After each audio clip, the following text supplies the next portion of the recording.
আমরা হয়তো মরে যাব, শহীদ হয়ে আল্লাহর কাছে পৌঁছে যাব, আর যতক্ষণ বেঁচে থাকি ততক্ষণ আধিপত্যবাদের বিরুদ্ধে লড়ে লড়ে নতুন বাংলাদেশের জন্য, ইনসাফের বাংলাদেশের জন্য নিজের জীবনকে জাহান্নাম বানাইয়া বাংলাদেশে নতুন একটা জান্নাত আনবই আনবো। আপনি, আমি, আমরা সবাই মারা যাব। আজ থেকে মারা যাই, 50 বছর পরে মারা যাই, কিয়ামত পর্যন্ত এই বাংলার জমিনটা কিন্তু থাকবে। আপনি যদি আপনার সন্তান, আপনার তার সন্তান, পরবর্তী প্রজন্মকে এইরকম আধিপত্যবাদের মধ্যে জেলখানায় দেখতে না চান, তাহলে বরং আমরা চলেন সাহস করে মরিয়ে যাই। আমরা যদি মরিয়ে যেতে পারি তাহলে আমাদের সন্তানেরা বেঁচে যাবে। আর আমরা যদি যে কোনো ভাবে দাসত্বের ঘর নিয়ে বাঁচতে চাই, তাহলে আমরা দাস হয়েই মরবো, কিন্তু আমাদের সন্তানরাও দাস হয়ে বেঁচে থাকবে। এটা কোন জীবন না বলুন? সুতরাং সেই লড়াইয়ের প্রথম ফেজ যোগ্যতা অর্জন করতে হবে। চলেন আমরা আজকে থেকে নিজে নিজে ওয়াদা করি যে আমার এই লড়াইটাই এবার কাজ হলো।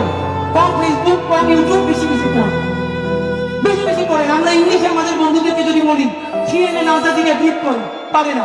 যদি বলি আরবিতে ব্রিফ করুন, পারে না। এই যে আমাদের বিরুদ্ধে কালচারাল ফ্যাসিস্ট যে হেরিটিক দেয়, চলো ডিমান্ড করি, পারে না। আজকে বাংলাদেশে একটা ইনকিলাব মঞ্চ কেন করেন? জুলাইয়ের মতো ঐতিহাসিক একটা গণঅভ্যুত্থানের পরে কমপক্ষে 100 ইনকিলাব মঞ্চ হওয়ার কথা ছিল বাংলাদেশে। একটা ইনকিলাব মঞ্চ কেন? কমপক্ষে 100 ওসমান হাদির দরকার ছিল, একটা ওসমান হাদি কেন? শুধু ওসমান হাদি, হাসনা, খুন, আব্দুল, এরকম 5-7 কেন? শহীদ হয়েছে 1400 বেশি। লড়াই করবে এই 3-4 জন। আমাদের যোগ্যতা কোথায়?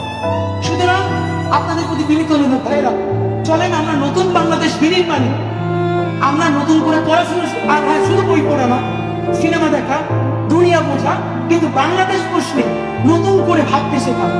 আপনারা যদি এই আলোচনা শুরু করেন তাহলে এমন কোন শক্তি নাই যে চিরতরে আমাদেরকে আবার দিল্লির পায়ে তলে ঠেলে দিতে পারবে ইনশাআল্লাহ।